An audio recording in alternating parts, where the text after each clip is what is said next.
Hi, I'm your Gemini friend. Okay, so this video is going to be about Chiron in Scorpio and Chiron in the 8th house. And I do have a video in the description that goes much more in depth into what Chiron represents. But overall, it is this wounded healer energy where we suffer from a particular wounding with the purpose of connecting to others with similar issues and healing them. And what comes with Chiron in this Scorpio 8th house energy is that you really are teachers of this Plutonian Scorpio energy. You have such an understanding of all the topics that I'm going to go over in this video that you have the ability to ultimately connect in people in a very unique and special way. The thing that I really love about this placement is that your own sense of understanding the darker side of life creates a situation where people can actually feel more comfortable sharing their darkest parts with you, because there's a sense of acceptance that comes with the familiarity with things that people would usually rather not talk about, things that we keep private. There's a huge focus on privacy, on vulnerability here. And whether you have Chiron in Scorpio or the 8th house, what you want to look at is Chiron in Scorpio is expressing this Chiron placement through the personality of Scorpio. It's embodying that energy. And how healed this is within you determines whether your expression of this energy is in the lower or higher forms. With Chiron in the 8th house, this is especially relevant to the area of life that's dealing with privacy, taboos, intimacy, vulnerability, our primal connection to survival, many things, power, control, death, and all the things that'll come up when we dive into this energy. I just want to mention I do offer personal natal chart readings and synastry readings if you're interested in that. But okay, so this placement can feel very extreme, very life or death, and that comes from the extreme nature of Scorpio energy and its ruler Pluto. So what can come with having Chiron in such an intense sign that you're essentially forced to become familiar with the darker side of life? And this can be betrayal, experiencing betrayal early on, whether it's to you or maybe seeing something happen with authorities in your life, people that you're around, seeing that people are not always faithful, not always trustworthy, not always there for you when you need it. This can result in an interesting balance between this fascination with other psychology, other secrets, even your own sense of secrecy, privacy, things that you keep to yourself, a strong feeling of needing to keep certain things to yourself. And it does result in a super analytical personality, somebody who's very familiar with the inner workings of people, with psychology, very good at pattern recognition. What comes with Scorpio and pattern recognition is that if you experience something that you do not want to experience again, any little thing that brings that up, that makes your brain think that there could be any chance of this happening, comes with a sense of potentially like paranoia, suspicion, avoidance altogether. It makes you very attuned to the motives of other people. So your ability to sense people's intentions can be so strong. But it is very important to make sure that your mind doesn't run wild with things and take them even deeper than they might actually be. You do have such a natural sense of what's going on, what's going on within other people, what they might be thinking, what they might be working towards. Even the overall relationship with another person, there can be a lot of paying attention to little things that other people don't typically notice. There's really a strong focus on control here because it comes from a desire to not be hurt, to not be ever made a victim, to never feel like you're powerless. So all sorts of issues with control, whether it is a strong desire to control or possess those people that are important to you, or it is having others manipulate you or try to. You're very aware of these power dynamics. And what are the things that are relevant to power dynamics? Sensitive topics. I mean, the 8th house is so complex. This is dealing with taboos like sex, death, money that you share with other people,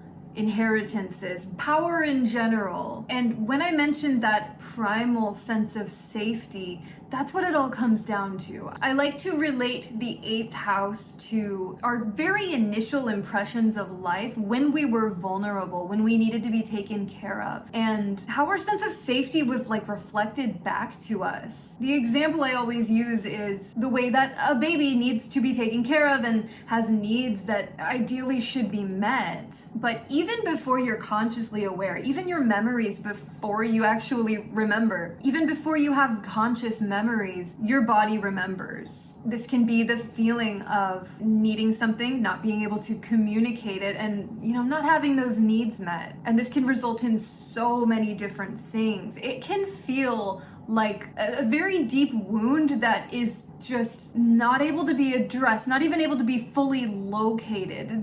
The source of the infection is always important here, but these are usually the things that we want to look at the very least, what we avoid completely. And it's such an interesting circular way that this expresses itself, because those vulnerable parts need to be looked at, but the desire to never be vulnerable keeps us from exploring them. It doesn't have to be with another person, especially initially. You want to explore your internal landscape in privacy, in a safe place where you feel like there are no threats. But ultimately, what the Scorpio energy is about is that intimacy and vulnerability that is so rewarding. And there are so many different dynamics that highlight this importance. If you look at the axis of Taurus and Scorpio, or the 8th and 2nd house. Taurus, the 2nd house, that represents what we possess, what is ours and ours alone.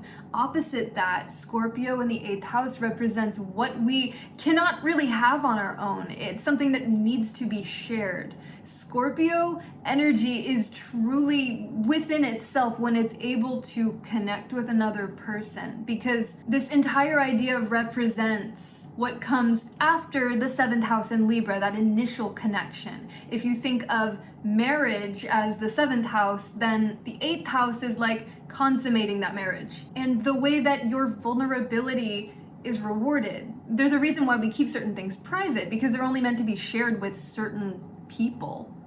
And that Scorpio discretion, that ability to really tune into other people's intentions and their minds entirely, their energy, that's a necessary thing. The suspicion that comes with this archetype, it's necessary. You are familiar with all of the reasons why you shouldn't trust a person. And that's why it makes it so much better when you actually find those people that you can trust. Scorpio energy values trust. It values that ability to truly merge with another person. And in this way, it can be really important to explore yourself through a trusted person. But you have to open yourself up first, and that can be very, very difficult with painful Chiron energy in such a vulnerable and sensitive spot. But if we look at the Scorpion, it's not just soft on the inside and hard on the outside like Cancer, the crab. It's got like all sorts of, the tail and the claws, and it's just creepy looking anyway. There's armor for a reason. And it's so interesting to me that the interest in, I'm gonna keep saying dark things, like horror, criminals, psychology, death-related concepts, even the idea of being intentionally off-putting, whether that's like in your presentation or the things that you talk about. It's like a filter. It's filtering those people that aren't going to be able to handle who you really are. But what we wear on the outside to block other people out can also be like used as a mask or a way to hide certain vulnerable parts of us. So this balance between discretion and vulnerability is a really fine line to walk. And that's why I do think it is really important to recognize what it is inside you that you might be avoiding, that might be what everything is stemming from, anything you don't want to face. Doing that inner work is so important here, and it is the toughest thing. But fear of having that part of you exposed is what ultimately holds you back. It takes a lot of strength to confront things like this, to confront something so difficult, personally painful. And it can feel like nobody understands, like nobody can possibly understand. But this is where your special Chiron power comes in, because you can understand other people.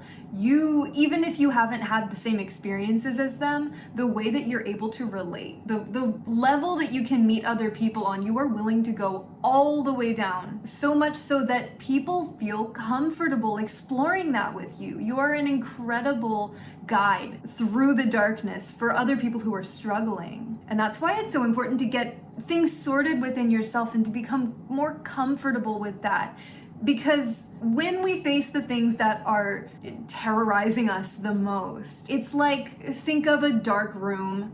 You can't see anything, but you can imagine all sorts of horrible things. But if you turn the light on, or even have like a little flashlight, you can look around, you can see, okay, it's not as bad as I thought. And that's not to say that anything that you've been through is not as bad as, like, I'm not downplaying anything at all. This truly comes from real serious pain.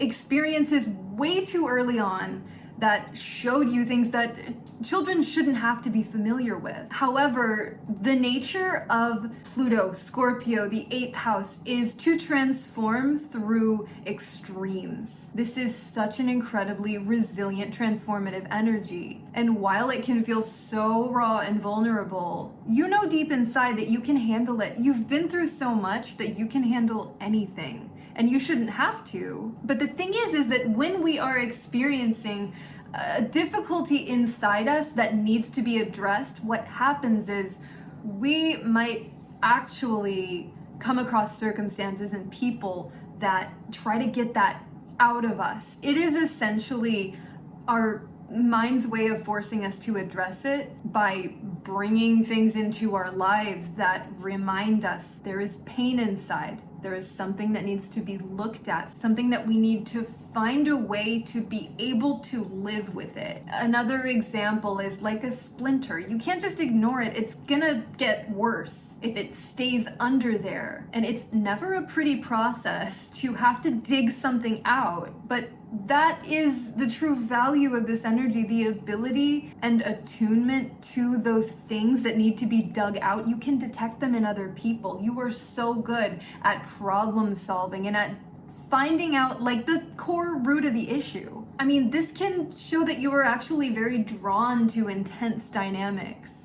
And that's because this is such an experimental and explorative energy. It likes to test things. And there could be a tendency to kind of test people in that way even. Because there can be that idea, like if you let your guard down, what are they gonna do? What are they gonna do to surprise you or to disappoint you? It can feel safer to test them beforehand in whatever way that might look for you. But sometimes it's more about like avoidance altogether. People watching, observing, this is such an observant energy, and that gives you so much information. But one essential thing that I've had to learn with my North Node being in Scorpio conjunct Pluto is that the need for fluidity and accepting that things move in cycles. Nothing stays the same. There is no permanence. Everything is always shifting. We all grow, we all age, and we all die. These are the inescapable things, and that's why power is so relevant here, because that struggle between things that we can and can't control, and the way that Chiron plays with Saturn and Uranus in between the two of them, Saturn being time, which catches up to all of us, and Uranus being that sense of purpose and connection and the forward movement of humanity. Your Chiron placement within this energy shows that you are somebody who can help people transform their more material, earthly nature into something more like a higher spiritual purpose through that darkness, through your unfortunate experiences. But it's rewarding to be able to use that pain transmuted into something that's actually really helpful. Being the sort of person that people can open up to, but they're not going to open up to you unless you have some degree of openness too, you know? You have to be showing the side of yourself that is very true to you. And there's a huge focus on like raw authenticity and hating lies, hating any sort of fakeness and masking when it comes to Scorpio. But it is important to consider whether you might be hiding behind something, even if it's like scorpion armor pinchers, making yourself appear more scary or intimidating so people won't mess with you. Even that can be a subtle little power play. And that's not to say that you're doing anything wrong, like with your aesthetic, with your presentation, do whatever you want. Just make sure it's authentic and it feels right. You can always draw in those people who are attracted even just to the way that you are presenting yourself. But this theme of transformation can even come through in your overall sense of self. You could be like a phoenix, constantly with the rebirth, with the death of your old personality and becoming new. Something that I absolutely love, snakes shedding their skin. And what I love about snakes so much is that when they shed their skin, it's different from the butterfly transformation, okay? They don't go from caterpillar to beautiful butterfly. They stay snakes. They stay creepy. But they've also gotten rid of that old stuff, the old them that they don't need anymore. But they're still the same core snake at heart. And to go back to fluidity and the cycle of everything, of course, even that is a cycle, the shedding and rebirth. But when it comes to faith and trust and knowing that things are going to be okay, that we are going to be okay, it's necessary to understand that when you trust that you will be supported, that will bring more support. But when you don't trust people, situations, when you don't have that sense of, I know that I'll be okay, then that will bring circumstances that affirm that. It could be that the more suspicious that you are of people, the more you actually come across people that earn that suspicion, that aren't trustworthy. So the important thing here is a core sense of strength within yourself, knowing that you'll be able to handle anything, but coming from a place of power rather than fear. It's just a totally different thing energetically to be living in the idea of like, people are not trustworthy, I want nothing to do with them, everyone always disappoints me, versus I have had some really traumatic experiences, I have been betrayed, but I won't let that hold me back from forming new connections, from being open to powerful relationships that I can have with trustworthy people. It's all about that openness, but like very selective openness. Like maybe you have a big door, but there is a keyhole that maybe some people might have the right key for. I'm making things really abstract here, but I hope that it's making sense. Because what comes with this energy and your familiarity with more like occult, esoteric things, a fascination with that side of life. You are so naturally attuned to like healing modalities, ways of getting into other people's energy in a way that can be very therapeutic. But you only attract these people that you're able to connect with and help. And another way that you can use Taurus and second house energy to help yourself is to look to that opposing energy as what it is, a source of your values. This can create stability in your life. This can help you with determining who and what is right for you. Look at where you have Taurus or your second house, what sign is on the cusp of that, and explore that part of yourself, because this balance can be very grounding. And it can actually reveal whether or not you feel connected to your power,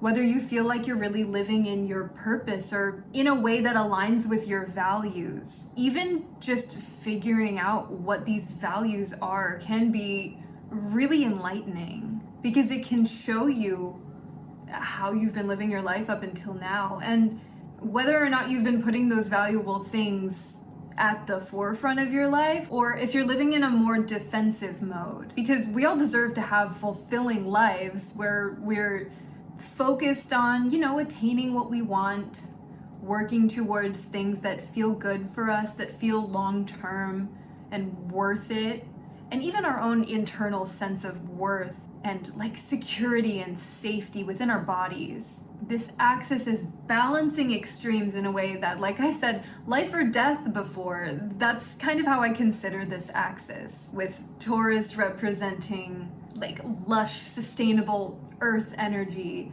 nurturing and building something, while Scorpio actually brings the purpose. It brings that sense of what is more than that, more than what's just on the surface. It's that true connection to who we are as people and what drives us. So pay strong attention to what drives you and whether it's actually benefiting you or if it's holding you back. Because this really all does boil down to having something deep inside that's difficult to acknowledge, that you might want to keep private, keep hidden, keep safe. And that's why I'm mentioning Taurus and second house energy, because of that feeling of safety and security. You do want to focus on that part of your life and make sure that you do feel like you're stable. Because if we are always focused on like guarding and maybe building a wall, like what are we building the wall around? Is there something inside? Is there something that we are protecting, something valuable? And of course there's something inside. Nobody's empty, and this shows such incredible depth.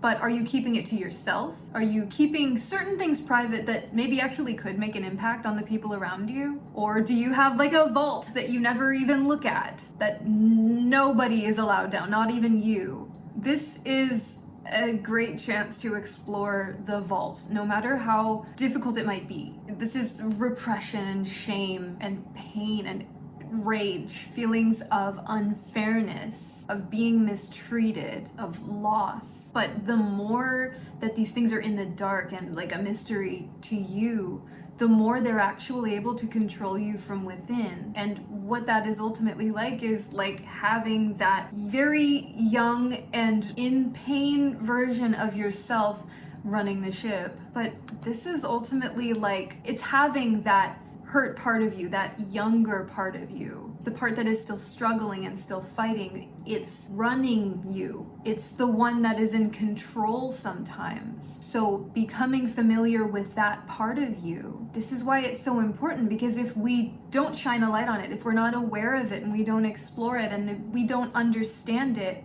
it can run free and create all sorts of situations that we don't want, purely to be looked at. It's like having a child inside you acting out purely because it wants to be acknowledged. It wants to have its pain acknowledged. And if you are ignoring parts of you because they're so painful to go into, it's almost like taking a part of yourself and making it separate, or punishing yourself for something that was never your fault in the first place. Everyone has such a unique whatever is going on inside them. So to whatever degree this is relatable within you, I just want to make sure that you don't have any background processes running that shouldn't be. You have likely transformed your entire identity many times. You've had to. And we're all meant to. Everyone's meant to grow and change. We all have Pluto somewhere. But it's important to make sure that all of the parts of us are caught up, because those things that we do not look at and do not acknowledge can be the ones with the most power.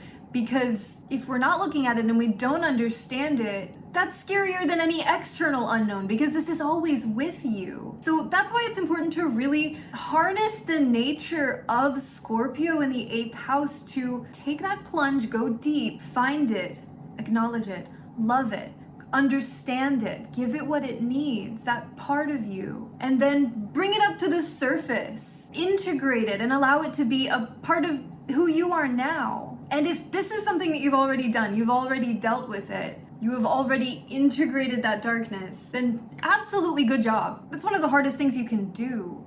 So if you've done the work within yourself and you have integrated these parts of you, connecting with another person, that's the next step. And we do attract these people with our healed energy, people that we're going to be able to open up to. And the feeling of being understood, or even just recognized by another person, those dark parts of you, sharing something that you've never shared before and having it be accepted, not only is that something wonderful that you can experience, but that's what you're giving other people with this placement. That beautiful sense of being that for somebody. I love it. And exposure is an important thing with this too, because the more you do something, the more you face it, the easier it becomes. and the more acclimated you get to it. And kind of similar to what I said with Chiron and Cancer in the 4th house, there's that idea of being publicly vulnerable. What can they take away from you after that? After you've shown everything? It's a little different with Scorpio because this is dealing with very sensitive topics, and that's why there is more discretion involved, and you're not necessarily meant to be sharing absolutely everything publicly. But that act of sharing and feeling like you can, like you don't have to do everything by yourself and keep it all within you, it gets heavy. This is a heavy placement. And to be able to share that with somebody is truly the most wonderful gift. But it does take trusting that you're not the only one who's going to be able to accept or understand your own personal issues. There are other people who you can connect with. There are likely those who have been through similar situations, and that merging of two highly private individuals sharing their pain and their depth, this is the reward. And I know that it can seem unfair. It can seem like, why do you have to go through this? Why do you have to suffer in order to help other people when other people have never been there for you? But this mindset, it shows even more of a necessity when it comes to acknowledging things within yourself and getting to that point where you are willing to share with another person. Because truly, that is when this is at its best. When there is something shared. It's not about you being vulnerable with another person only. It's about both of you being vulnerable. That's why the 8th house, it deals with like other people's money, shared resources, when both sides have something at stake equally. Again, we're going through the equality of Libra to get to the point where, okay, we've found a match. Now let's create that true connection where we both have something at stake. And that's what makes it so powerful, because if it's just one person with something at stake and there's a power imbalance, that's not right. You want the balance of power and for the connection to be so mutual that if something's on the line, it's both of you. And it doesn't necessarily have to be two people or even a person specifically. This is about the vulnerability of relying on another person or the support of something where there's equal give and take and it's satisfying for both sides. I'm just gonna keep rambling about this if I don't stop. So I'm going to stop this here, but as a person, I said my North Node is in Scorpio and conjunct Pluto. But the only other Scorpio I have in my chart is Jupiter. This is not a personal energy to me. It's something that I love to explore. It's one of my absolute favorite signs. But the way that I come about understanding it is actually by understanding the opposite much more strongly. So I'm actually really interested in your input and your take on everything, because I want to know from people with the actual experience. Nothing really makes me more curious than Scorpio energy. So please let me know whatever you'd like to. And thank you so much for watching. I really hope that this helps in some way, that something is relatable, or that I can help deepen the understanding of anything. Thank you. Thank you for watching. I love you. Bye.